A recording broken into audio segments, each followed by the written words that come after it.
The first time it happened, I was 14. My parents had rented a cottage deep in the woods, right on the edge of a quiet lake. The place was old, so old you could feel it in the walls, in the way the wooden floors groaned under every step. Like the house itself was exhaling. The air inside was stale, thick with dust and time, like no one had lived there in years. And then there was the window. A massive floor-to-ceiling panel of glass stretched across the living room, facing the lake. During the day, the water shimmered under the sunlight, but at night, it was just black, a hollow, empty kind of black, like the world ended at the shore and beyond it was nothing, just a void. That night, I was lying on the couch staring at that window. I don't know how long I was awake, but I remember the way the darkness outside felt like it was pressing against the glass, seeping into the room. There were no streetlights, no distant glow from a nearby town, just pitch black emptiness. The only sound was the occasional groan of the old house settling. I was alone downstairs. My parents were asleep in the bedroom upstairs. And then it happened. A crushing weight pressed down on my chest. I couldn't move. I tried to lift my arms, to turn my head, to shift even an inch, but my body refused to listen. I was completely, utterly frozen. My breath turned shallow, sharp, like I was suffocating under something I couldn't see. My heartbeat pounded in my ears, too loud, too slow. The air in the room was wrong, thick, electric, like static crawling under my skin. And then I saw them, 2 eyes. They hovered in the darkness outside, right in the corner of the window. At first I thought I was imagining them, maybe a trick of my tired mind, maybe a reflection, except there was no light in the room, no lamp, no glow from a phone screen, nothing, just pure blackness except for those eyes. They were watching me. I couldn't see a face, couldn't make out a body, just those 2 burning white orbs floating in the void, too bright, too focused. They weren't human, they weren't animal, they were something else, and they weren't just looking at me, they were looking into me. The longer I stared, the deeper they dug. I could feel them crawling through my mind, prying me open, picking apart every dark thought, every fear, every hidden piece of myself I didn't want seen. My chest tightened, my skin burned. I tried to scream, to move, to do anything, but I was trapped. And then, against every instinct, I shut my eyes. For a moment, the world was silent, empty. I begged myself not to look, not to check if it was still there. But then, the stairs creaked. Something was inside the house. My breath caught in my throat. I couldn't turn my head, couldn't run, couldn't even brace myself. Slowly, painfully, I forced my eyes open, and it was gone from the window. It was at the top of the staircase, a solid, towering figure, blacker than the shadows around it. It didn't fade into the darkness. It was the darkness. A shape cut from the void itself, standing there staring down at me, and those eyes, those same white, hollow, burning eyes, never left mine. It hadn't walked, it hadn't crawled. It had just appeared. It never moved, it never breathed, it only stared. The weight on my chest grew heavier, my vision blurred at the edges. I thought I was dying. Then I blinked, and it was gone. The pressure lifted, my lungs unlocked. I sucked in a breath so sharp it burned, and I ran. Straight upstairs, straight to my mum's room, where I didn't move until morning. But it wasn't over.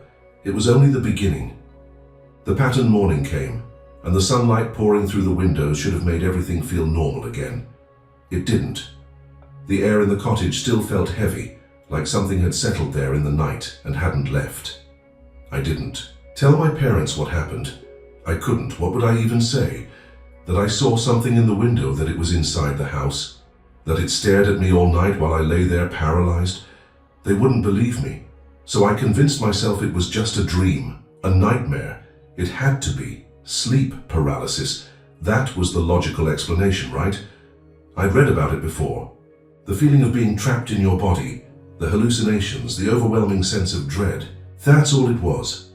That's what I told myself, until it happened again. Not the next night, not even the night after that, but a year later. Same time, same feeling, same thing. It always happened in late summer, right when the air turned, thick with the weight of autumn. By then we had moved. New house, new town, it didn't matter, it still found me. I was asleep in my room when I woke to that same suffocating pressure, paralyzed. My arms wouldn't move. My legs wouldn't move, I could barely breathe. The air was ice cold and the silence was thick, unnatural. I didn't want to look. I knew what I would see. But I looked anyway, and there it was, standing in the corner of my room, watching. The same shape, the same absence of anything human, and the eyes, always the eyes, it never moved. It never lunged at me, never spoke. It just stood there staring, waiting, feeding on my fear. The moment my body finally snapped out of it, I bolted, locked myself in the bathroom, shaking, my skin cold and damp with sweat. I sat there until sunrise, waiting for it to come back, but it never did. Not when I was awake. It only came when I couldn't fight it, and every year it returned, a shadow in my room, a weight on my chest, eyes in the dark, never moving, never leaving. It didn't matter where we lived. It didn't matter how much I tried to forget. I belonged to it, and it wanted me alone. By the time I was in my early 20s, I had stopped trying to understand it. I stopped looking up sleep paralysis because nothing I read made sense anymore.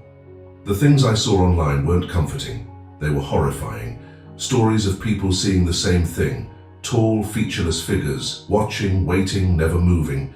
Some said it was a shadow person. Some said it was a demon. Some said it was something worse, something ancient, something that feeds. I didn't want to know anymore. The only thing that made me feel safe was my dog. She was a Doberman, sleek and strong, her black fur blending into the night, her brown eyes filled with nothing but love. She wasn't just a pet. She was my world. I was bullied as a kid, kept to myself. Always felt like I didn't belong anywhere, but she was my constant. When everything else felt too much, when the weight of the world pressed down on me, she was there, always protecting me. And she knew. She knew before I did when something was wrong. The night it came back, she woke first. I was on the couch, drifting in and out of sleep, when I felt her stiffen beside me.